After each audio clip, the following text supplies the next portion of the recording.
Hello, everyone, and welcome back to another episode of Acupuncture is My Life. Now, this episode is in response to a few individuals who've messaged Acupuncture is My Life, asking that we discuss ways in which memory as well as concentration can be improved. Now, the question is interesting, but first and foremost, I will say, if you don't have the Acupuncture is My Life app as of yet, it's free. Download it from the Apple Play Store if you're an iPhone user, and the Google Play Store, the Apple Store if you're an iPhone user, and the Google Play Store if you're an Android user.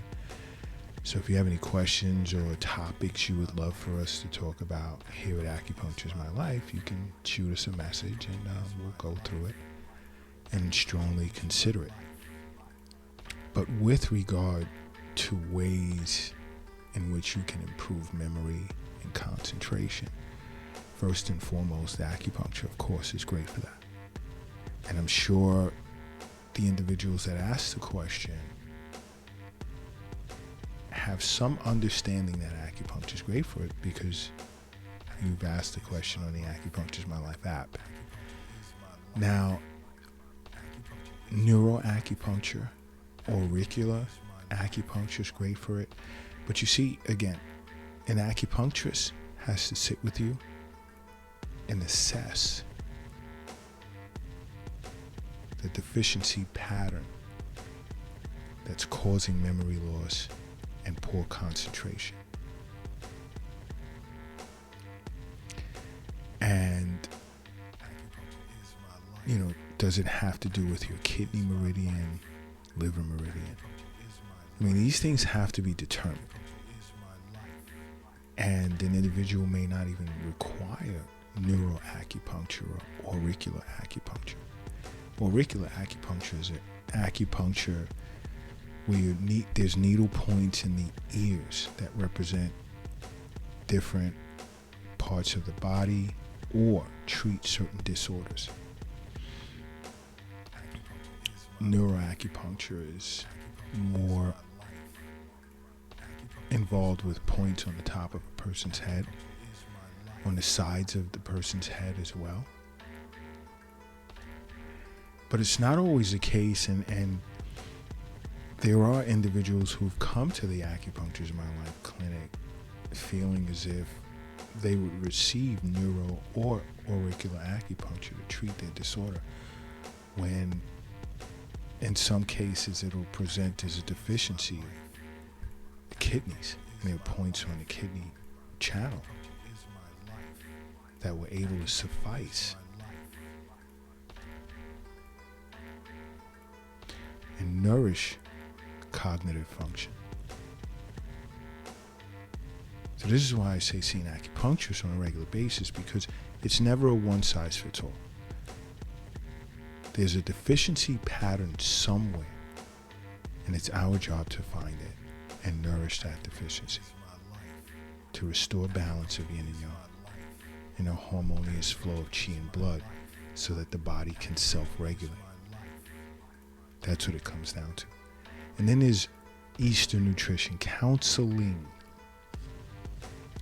Now, from that perspective, some of the basics, there are various types of foods that are great for memory and concentration, such as, let's say, dark chocolate, which is rich with antioxidants, and of course cocoa flavonoids that preserve cell health in the brain, and it fights free radicals. You see, chocolate, and I'm not talking about commercial fake chocolate and certain candy bars that you see on commercials. No. You have to make sure that there's a rich or a large amount of cocoa flavonoids in this chocolate in which you're ingesting. And chocolate is known to reduce inflammation of the brain, and it prevents cognitive decline. You know, from an acute perspective, it can improve cognitive function. So you want to make sure whatever chocolate you eat has at least 70% cocoa. That number and higher is extremely beneficial for the brain. And I had to sit with Chef Kiara to discuss this. She specializes in Eastern nutrition. Another are red berries. Just red fruits overall are rich in phytonutrients, vitamins, minerals, antioxidants, which help reduce brain inflammation. And the way in which red fruits do that is that the fact that it feeds microbes of the intestines. And in doing that, it reduces brain inflammation.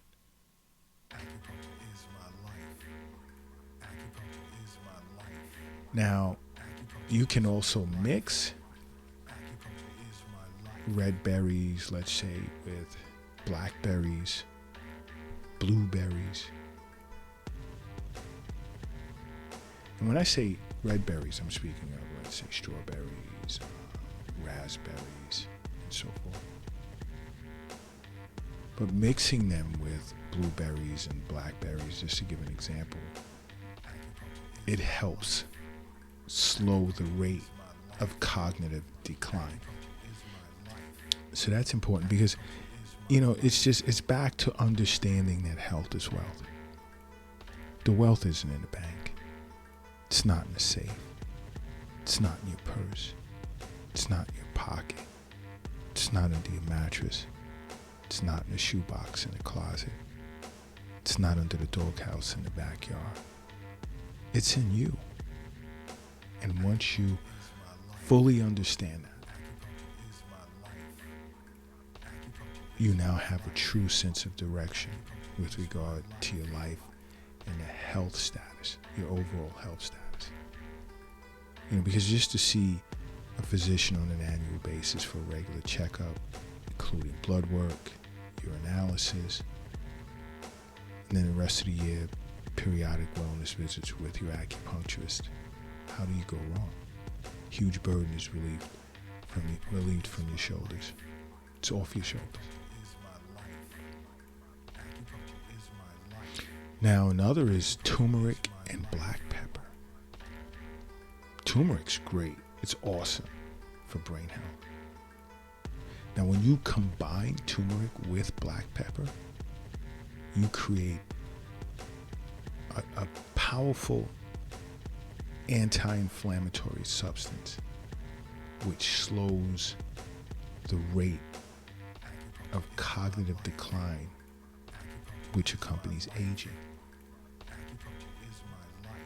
So think about that when you're spicing up your foods. To mix a little bit of turmeric and black pepper, think about the benefit with regard to brain health. Think about that for a moment. You know what?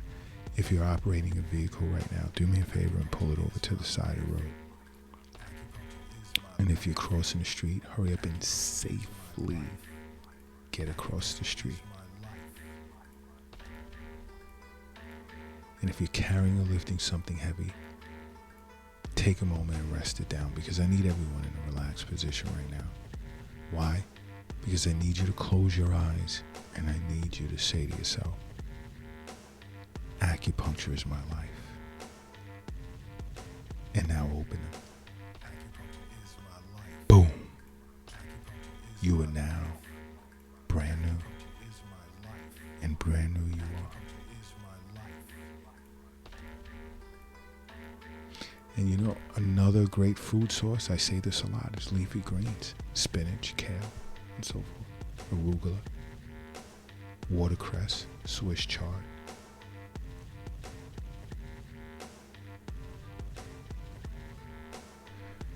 Loaded with folic acid, which supports neurological development and neurotransmitter function.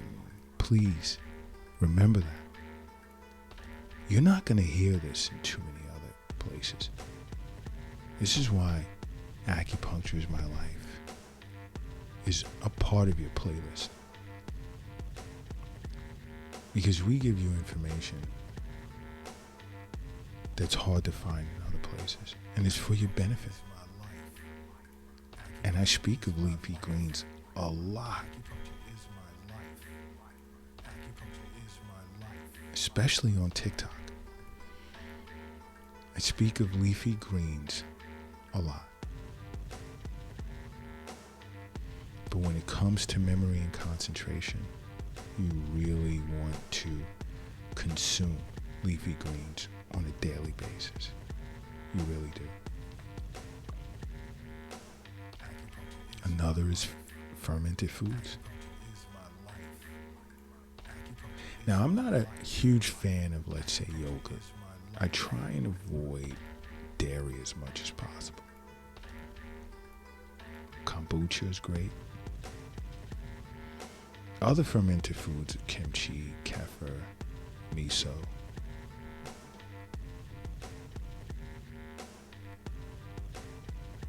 But what's a common component in these foods? It's lactic acid, which creates bacteria that's beneficial for the intestines. And when you improve intestinal health, you improve your cognitive function due to the gut-brain axis, that connection right there. You're supporting that. Your gut is your second brain. And I speak of this to my patients a lot. That's why I love doing abdominal acupuncture and then points on the head to treat many types of mental and emotional disorders. Acupuncture is so awesome. Acupuncture is awesome. You should consider it. You should really consider making acupuncture a part of your life. Why? I think you already know why. Acupuncture is my life. What's yours?